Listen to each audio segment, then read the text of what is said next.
guys, this is Animat, and welcome back to the Muppet Vlog. Now this time we're going to be looking into the 24th episode of Season 4 of The Muppet Show, which features Diana Ross.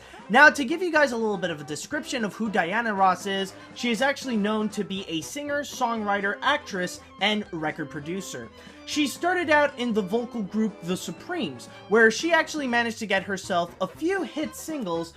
Some of these would include Where Did Our Love Go?, Stop in the Name of Love, You Can't Hurry Love, Love Child, and Someday We'll Be Together, along with many others. But then afterwards, she decided to go solo, and that's when her career really got a massive boost, down to the point where, no joke, she legitimately became a legend.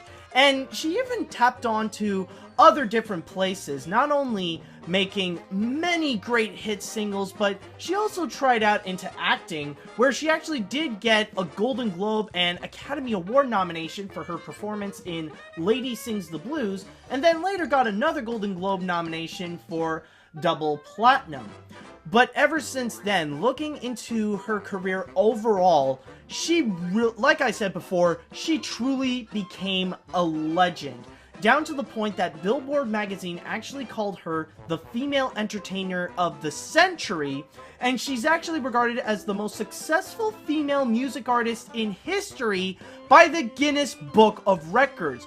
And going into my source here, the reason is actually because of her success in the United States and the United Kingdom for having more hits than any female artist in the charts, with a career total of 70 hit singles with her work with the Supremes and as a solo artist. And she even managed to sell a grand total of 100 million records throughout her career. And not only that, nowadays she is known to be a recipient in the Rock and Roll Hall of Fame, the Kennedy Center of Honors, Grammy Lifetime Achievement Awards, and even in 2016, she actually received the Presidential Medal of Honor. Oh boy, now that's a lot to say about Diana Ross. So, with that piece of history about her, with such a grand career as Diana Ross, you would expect that she would probably bring out a grand episode in The Muppet Show. And, well, it's hard to describe. It's like, yes, but at the same time, no. Here's the thing. Now, everything about this episode is actually great. I'm actually really close to considering it as a highlight of the entire season. Now, the whole thing with this episode is that the plot is actually regarding the audience, where for some reason, they would actually hate everything that the Muppets would display, but they are immediately in love with Diana Ross. It's almost as if everyone in the audience actually turned into Statler and Waldorf. While on top of that, Statler and Waldorf themselves decided they want to do a rating system for all the Muppets as they're performing. Like, Diana Ross would get a 10, and then suddenly Fozzie would get like a 2 or a 1 or something like that. So that's basically the whole premise, and Kermit is just dealing with this massive trouble that he's getting, trying to find ways in order to soothe the audience, trying to find a way to really make them happy, and not, kill his members kill his performers at the same time. Mostly, it was a big battle of trying to please the audience. And a lot of the sketches actually do reflect upon that, where we see more of the audience's reaction, rather if they're really cheering, they're singing along, or they're just booing the whole way through. So whenever a performance, when it's just the Muppets, I go to Rio or Auntie Chovy, or, actually they didn't do anything, or no, yeah, even Pigs in Space, or, what else was there? I think last time I saw him as well, or maybe, I'm not 100% sure. Would it be last time I saw him, or, yes, okay, yeah. Oh, no, Feelings. Oh, no, I lied. Okay, no, it's Feelings.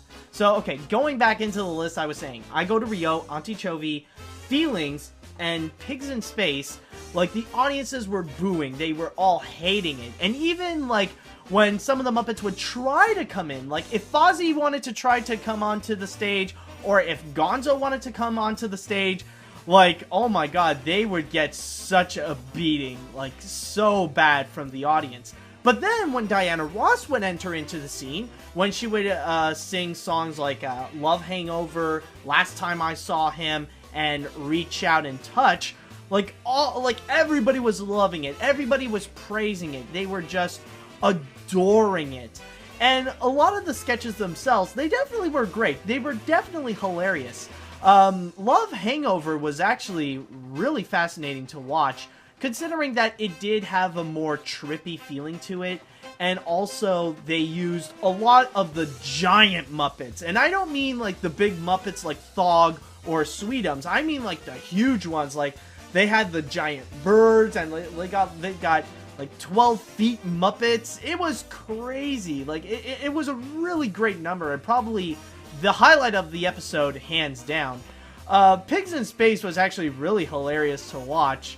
And also, a few of the other performances are actually great too. So, like, everything about it was a lot of fun to watch. It was really funny, it was really entertaining, and the song numbers, they were very well executed.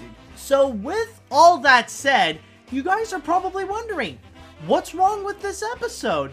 If I'm pretty much praising it the whole way through, saying that it's all great, what's the one problem with it that's hindering me from, like, considering as a highlight of the season? Well, I'll tell you why, and that is actually because of the audience. Now, yes, the whole audience is the big center point of this episode, and yeah, like, it's definitely really fascinating to see, like, how they would immediately boo onto all the Muppets, and then they would give nothing but praise to Diana Ross. But the biggest problem with the audience is that we don't know why. They have never explained why is it that they hate the Muppets and that they love Diana Ross. It remains as a big mystery. Like, we don't know if it's just that everybody is just purely a Diana Ross fan and all they ask is just for Diana Ross. They don't explain if it's Statler and Waldorf who decided to pay them off. We don't know if it's actually Statler and Waldorf's relatives and they're just having a giant family reunion. We don't know what it is. We see that there is a problem, and we see that they're, like, trying to build up for this one joke, but there's no answer. There's no punchline. And I think that's the best way to put it, is that it has an amazing setup, but they forgot to explain the punchline.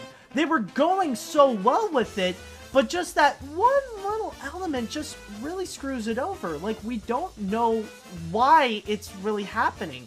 They don't really explain everything in order for us to get a little piece of an answer, at least. And that's pretty much my biggest issue, because, like, I was honestly anticipating for the answer. That was my biggest, like, question for all this episode, is wondering why. And the fact that they didn't necessarily deliver it, like, I wouldn't say it completely ruined the episode for me. It just kind of left me off more just wanting more a little bit. And not necessarily in a good way, where I feel like I want more because a part of this episode feels rather incomplete in a sense. It's not that it's too short. It's not that I would love to see more of it, even though, like, I definitely would. It's more the fact that there's something that they forgot to do throughout this whole thing, and that's my biggest problem with the whole episode. If they managed to explain why specifically that the audience would hate the Muppets and love Diana Ross, then it would be entirely complete. It would definitely be one of the standout episodes of this season.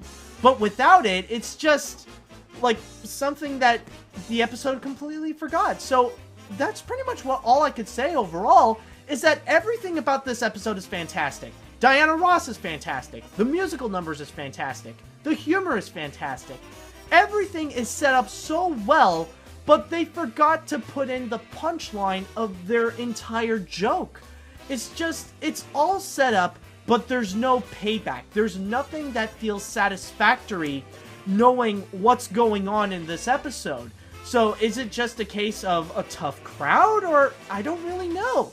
And that's my biggest problem. Like, if you're really going to set up a problem, then try to at least find the solution. You can't just immediately jump to the next episode and expect that things will be back to normal. Like, we need answers. But anyways, that is pretty much it, not only for this episode, but that is pretty much it for this season. So, now that we're pretty much done with it, we will now go and take an overall look to see how Season 4 is compared to many of the others. But we will only know until next time, so see you later, dudes!